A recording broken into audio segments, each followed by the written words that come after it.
What I usually tell my patients is that post-operatively they're going to be discharged on a list of medications that is usually very different from what they came in on.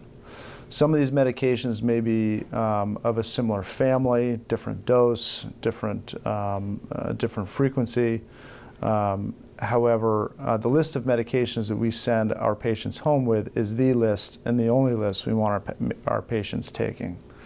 Medications that were prescribed before surgery are no longer relevant and should not be administered.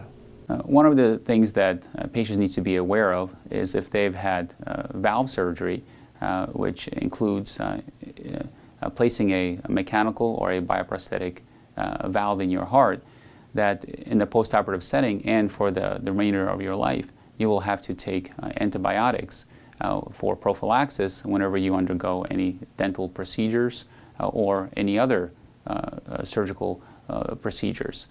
It is important that you're aware that you have a bioprosthetic or a mechanical valve, and you do let your other physicians know that you have that condition, so they're aware that you may need to have the antibiotic prophylaxis.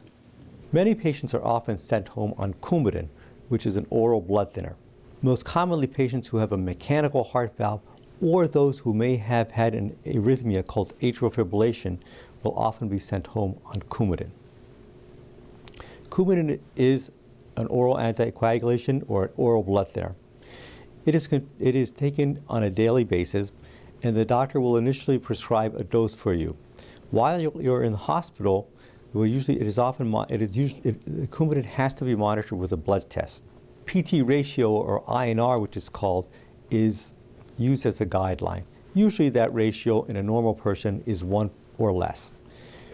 The mainstay of therapy with Coumadin is to bring that ratio up to 2 or 2.5.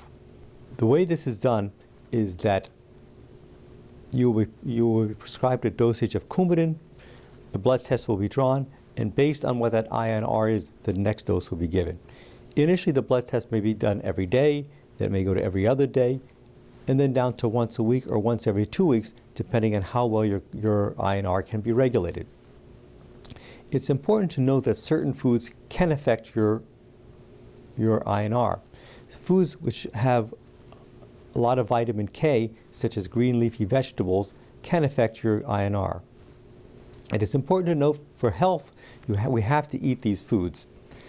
The important thing if you're on Coumadin is that if you eat a steady amount of these, the Coumadin will be adjusted accordingly. Complications from Coumadin to watch out for are bleeding, especially if a closed injury is obtained. If an open injury is obtained where you're bleeding, oftentimes simple pressure will stop it, although it may take longer. But if a closed injury is obtained, especially if the head is involved, patients should be watched very carefully to make sure there's no signs of internal bleeding. If there are, they should be taken to the doctor right away.